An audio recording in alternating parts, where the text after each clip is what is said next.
Obviously हम mathematics part 1 पढ़ रहे हैं। चैप्टर नंबर 3 हमने स्टार्ट किया हुआ।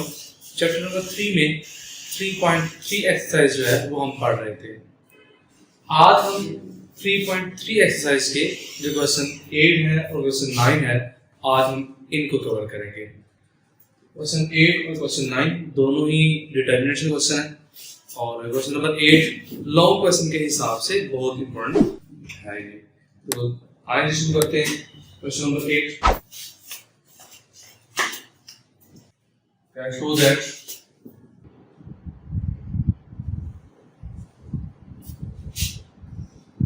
x 1 1 1 1 x 1 1 1 1 1 x और 1 1 1 1 x, ये हमें इक्वल प्रूव करना है।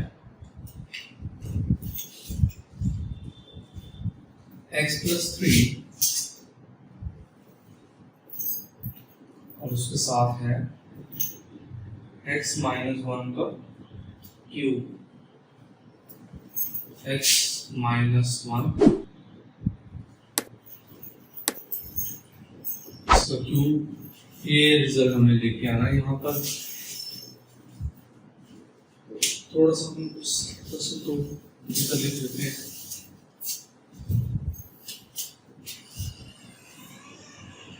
x 1 1 1 1 x 1 1 1 1 x 1 1 1 1 x और इक्वल टू किसके लेके आना है x प्लस 3 और x माइनस 1 का क्यूब, इसकी को लेके आना है। तो लेफ्ट हैंड साइड हम कंसीडर करते हैं। लेफ्ट हैंड साइड क्या है, x 1 1 1 1 x 1 1 1 1 x 1 1 1 1 और x, ये लेफ्ट हैंड साइड। पहले हम ऐसा करते हैं कि x प्लस 3 यहाँ जो रिजल्ट राइट हैंड साइड है उसमें x प्लस 3 यहाँ पर आ रहा है, तो हम इसमें x प्लस 3 पहले बना देते हैं। देखिए यहाँ पर x पड़ा हुआ है, ये 1 1 और 1, इन तीनों को ऐड करेंगे तो 3 बनेगा और जब इसको इसमें ऐड कर देंगे तो ये x प्लस 3 आ जाएगा। उसके बाद यहाँ भी अगर इसमें ऐड करते हैं, तीनों कॉलम्स मिला के ऐड कर देते हैं, तो यहाँ सारे के सारे एलिमेंट्स x प्लस 3 में कन्वर्ट हो जाएंगे।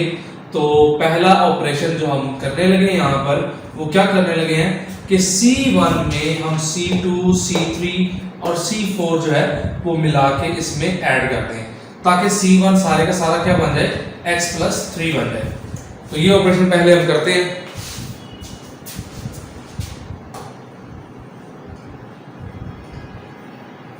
तो मैं लिखने लगा हूं यहां पर पहला ऑपरेशन कि C1 में हम ऐड करने लगे हैं C2 C3 और C4 को मिला के, इन तीनों कॉलम्स को ऐड करके इकट्ठा करके हम C1 में ऐड करने लगे हैं।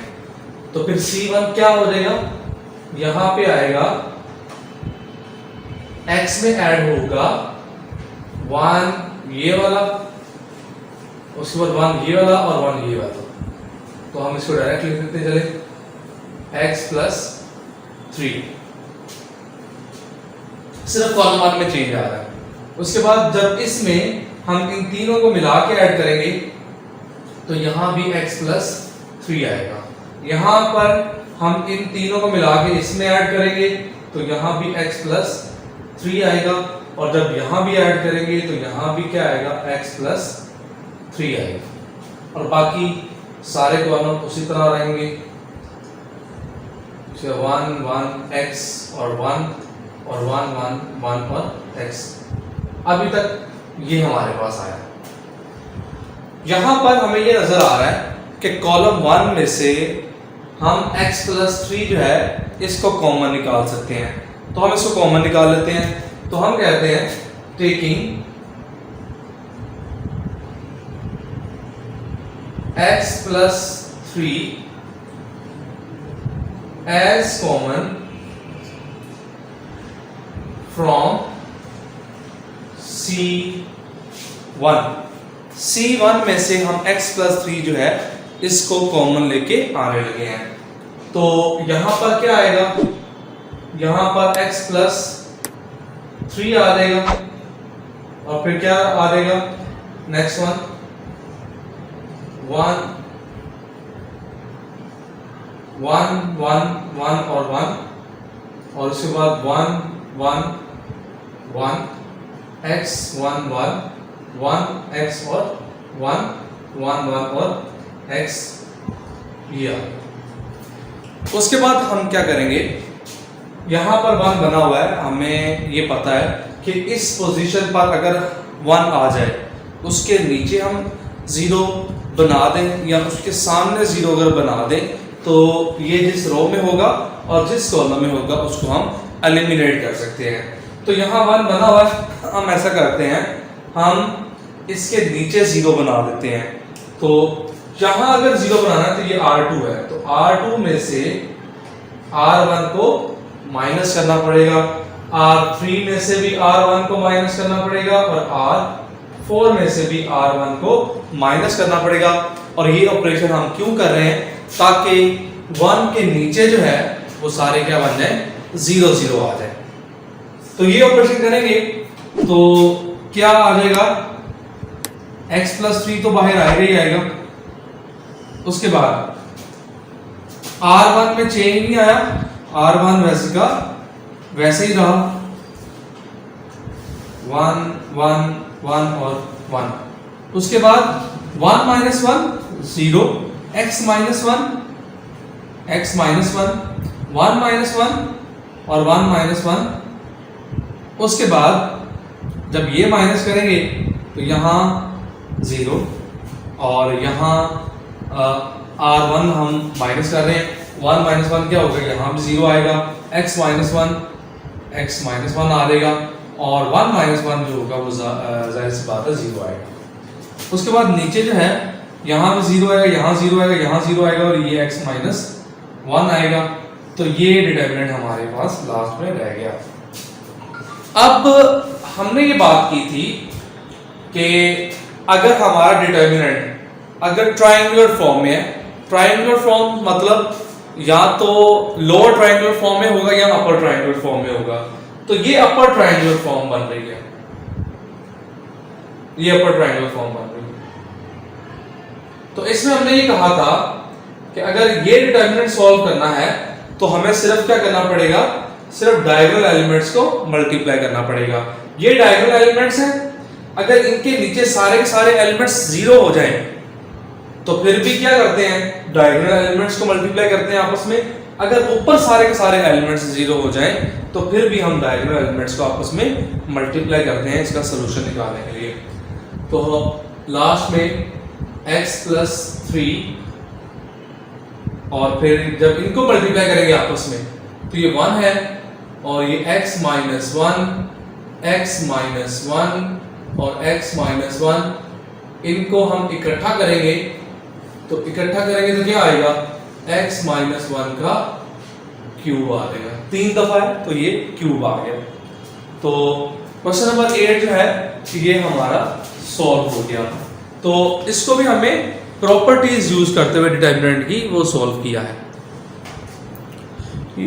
इसमें हमने क्वेश्चन नंबर 8 खत्म किया।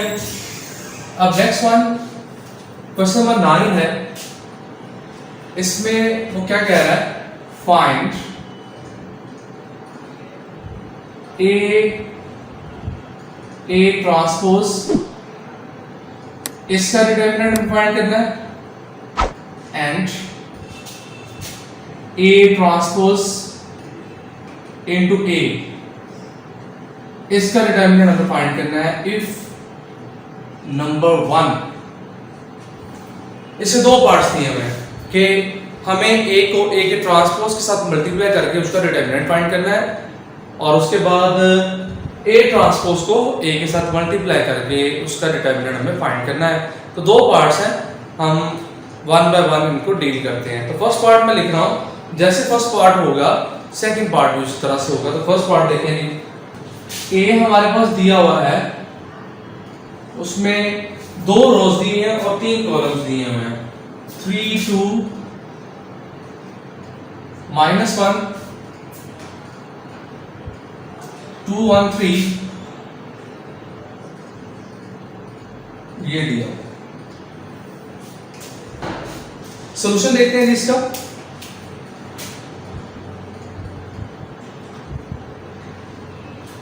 सॉल्यूशन में हम a इंटू ए ट्रांसपोर्ट है, ट्रांसपोज। यहां पर ट्रांसपोज हम कैसे लेते हैं, अगर कोई मैट्रिक्स लिखा हुआ है उसके हम रोज को कॉलम में कन्वर्ट कर दें या कॉलम को रोज में कन्वर्ट कर दें तो वो उसका क्या बन जाता है, ट्रांसपोज आ जाता है। हम a को a के ट्रांसपोज से पहले मल्टीप्लाई करना चाह रहे हैं, तो उसके लिए हम पहले लिख लेते हैं a ट्रांसपोज पहले निकाल लेते हैं, फिर a के साथ उसको मल्टीप्लाई कर लेते हैं। हम कहेंगे a ट्रांसपोज ये आएगा 3 2 -1 2 1 और 3 ये। उसके बाद क्या करना है, a को a ट्रांसपोज के साथ मल्टीप्लाई करना है, a इंटू ए ट्रांसपोज। तो हम ये निकाल लेते हैं, a क्या दिया हुआ है 3 2 -1 2 1 और 3। उसके बाद a ट्रांसपोज 3 2 -1 2 1 और 3। अब इन दोनों को हम बारी बारी मल्टीप्लाई कर लेते हैं। तो मल्टीप्लाई करने के लिए मल्टीप्लिकेशन कैसी होगी, पहले ये रो इस कॉलम के साथ मल्टीप्लाई होगी और फिर ये रो इस कॉलम के साथ मल्टीप्लाई होगी। 3 3 9 2 2 4 -1 और -1 क्या हो जाएगा, +1 हो जाएगा। अब इस रो को इस कॉलम के साथ मल्टीप्लाई कर लिया। अब इसी रो को हम इस कॉलम के साथ मल्टीप्लाई करेंगे, तो 3 2 2 1 -3।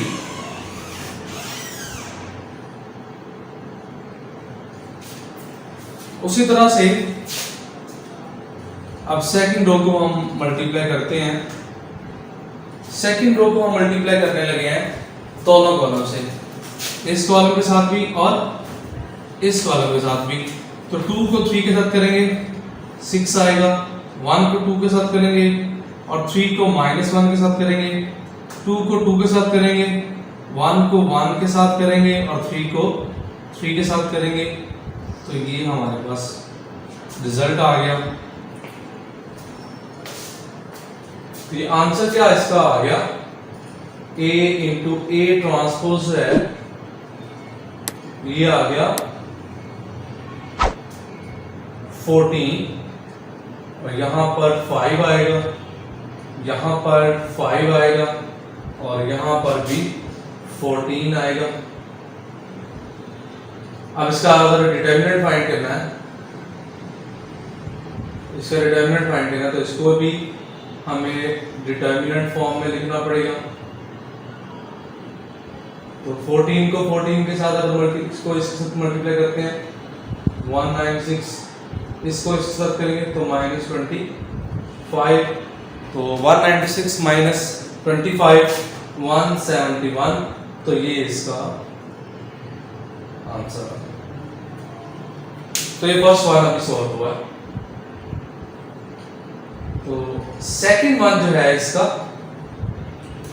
हम सेकंड वन भी देख लेते हैं कि सेकंड वन में हमें a ट्रांसपोज को पहले मल्टीप्लाई करना है, मतलब पहले लिखना है और a के साथ उसको मल्टीप्लाई करना है, मतलब कि a ट्रांसपोज इनटू a।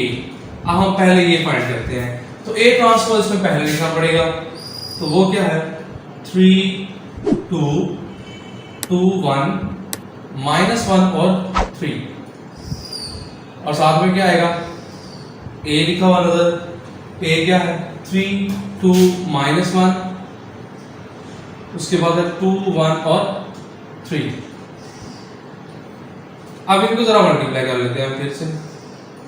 इस रो को इस कॉलम से भी मल्टीप्लाई करेंगे, इस कॉलम से भी करेंगे, इस कॉलम से भी करेंगे। तो जब 3 को 3 के साथ करेंगे 9 आएगा, 3 को 2 के साथ 2 को 2 के साथ करेंगे तो 4 आएगा। अब इसी रो को इस कॉलम के साथ मल्टीप्लाई करते हैं, 3 2s are 6, 2 1s are 2। अब इस कॉलम के साथ भी हो गया, अब इस कॉलम के साथ करते हैं -3 + 6।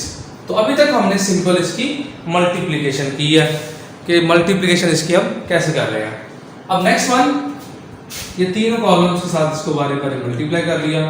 अब इस रो को छोड़ के इस रो की तरफ आते हैं, 2 को 3 के साथ, 1 को 2 के साथ, उसके बाद 2 को 2 के साथ इसको खत्म कर देंगे, 2 को 2 के साथ और 1 को 1 के साथ, 2 को -1 के साथ और 1 को 3 के साथ दिया।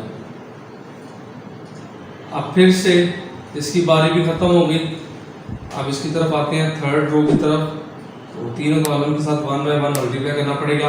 ये -3 आएगा, 3 2s are 6 आएगा, इसकी बारी खत्म। और ये आएगा -2 और प्लस का 3, ये भी खत्म। और इसको मल्टीप्लाई करेंगे +1 और +9।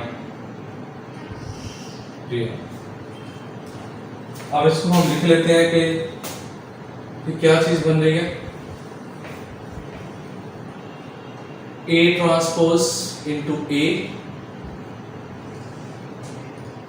यह 13, उसके बाद है 8, उसके बाद है 3, उसके बाद है फिर से 8, 5 और 1 आएगा यहाँ पर, उसके बाद 3 आएगा, 1 आएगा और 10 आ जाएगा। तो यहाँ पर 18 नहीं है, ये 8 है। ये जो हमारे पास मैट्रिक्स बना है ये 3x3 का मैट्रिक्स है। तो एक बात हमें ये पता चली कि A को A ट्रांसपोज से मल्टीप्लाई करते हैं तो फिर देख लें क्या कौन सा मैट्रिक्स आया, और A ट्रांसपोज को पहले लिख के तो फिर ये 3x3 का मैट्रिक्स आया। अब इसका डिटर्मिनेंट अगर फाइंड करना है तो 3x3 का ये डिटर्मिनेंट है। तो हम इसको डिटर्मिनेंट को लिखेंगे A ट्रांसपोज इंटू A, इसका डिटर्मिनेंट ये इक्वल होगा 13 8 3 8 5 3 1 और 10, ये डिटर्मिनेंट आ जाएगा। अब इसको सिंपल एक्सपेंड भी हम कर सकते हैं। तो लास्ट लेक्चर जो थे हमारे उसमें हमने एक्सपेंशन भी देखी थी कि एक्सपेंशन क्या होती है। तो इसमें हम एक्सपेंशन यूज करने लगे हैं। तो एक्सपेंशन में हमने ये कहा था कि रो 1 से मोस्टली क्वेश्चन को एक्सपेंड किया जाता है। तो एक्सपेंडिंग बाय रो 1, इसको रो 1 से एक्सपेंड कर लेते हैं। तो क्या आएगा 13, जिस रो में होगा जिस कॉलम में होगा उसको हम खत्म कर देंगे, जो हमने पीछे रूल पढ़ा हुआ था। ये जिस रो में है जिस कॉलम में खत्म कर दिया। ये 5 1 1 और 10। चलिए मैं इसको एक दफ़ा करके बता देता हूँ। इस तरह से ये इस रो में है, इस कॉलम में है, ये ख़त्म हो गया। और बाकी क्या लिखा है हमने ये पार्ट लिख दिया, ये पार्ट। उसके बाद नेक्स्ट एलिमेंट जो आता है, पहला प्लस का आता है तो दूसरा क्या आता है माइनस का। तो वो क्या होगा 8 होगा। जिस रो में होगा जिस कॉलम में होगा उसको हम खत्म करेंगे तो ये आ जाएगा। इसके साथ फिर लास्ट पे क्या है 3 है।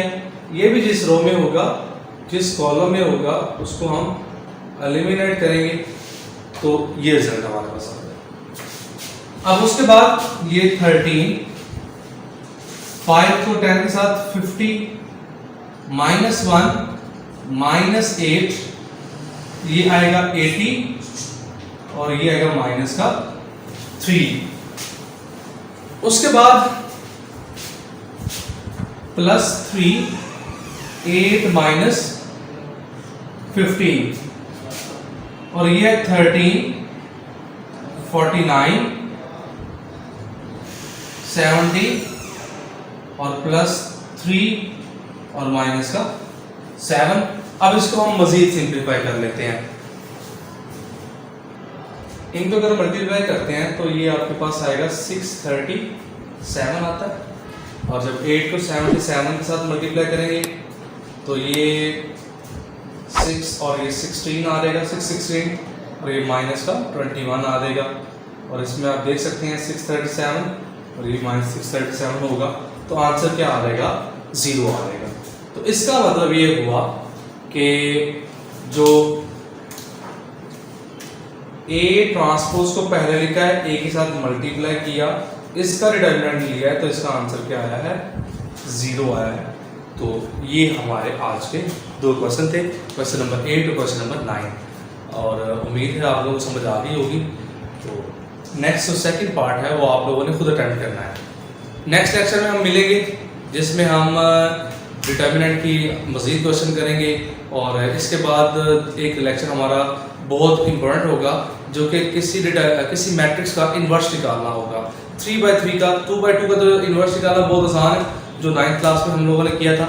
लेकिन आप जो है वो 3/3 का अगर आपने निकालना है डिटर्मिनेंट इन्वर्स निकालना है, तो उसके लिए मेथड जो है वो डिफरेंट होता है। तो नेक्स्ट लेक्चर में हम उसको कवर करेंगे। मिलते हैं जी नेक्स्ट लेक्चर के साथ फिर, और वीडियो को लाइक करना, शेयर करना ना भूलिएगा, और चैनल को सब्सक्राइब कीजिएगा। मिलते हैं नेक्स्ट लेक्चर के साथ। अल्लाह हाफिज़।